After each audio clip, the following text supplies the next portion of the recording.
So, guten Morgen. Guten Morgen. Ja, vor dem Geschäft bist du immer noch ein bisschen schläfrig, gell? Da bist du noch nicht so super fit wach. Da trinkt man seinen Kaffee und startet ein bisschen in die Zeitung rein. Also, auf Schwäbisch sagt man ja, man geht schaffen oder man geht ins Geschäft. Ja, Und die dann zuzogen sind, die denken immer, alle Leute haben einen Laden, weil die gehen ja ins Geschäft. Aber das Geschäft ist bei uns ein Laden. Wir müssen immer schaffen, das weiß jeder. Schaffen, schaffen, Häusle bauen, das ist das Erste, was kommt, wenn man sagt Schwäbisch.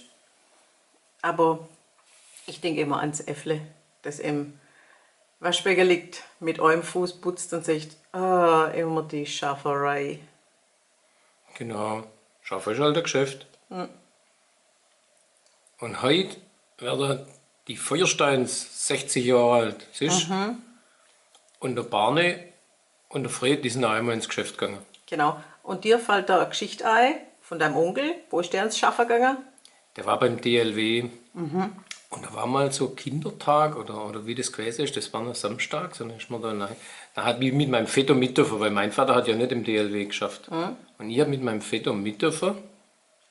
Und da ist dann im großen Saal, haben sie dann die Feuersteins gezeigt, als Film.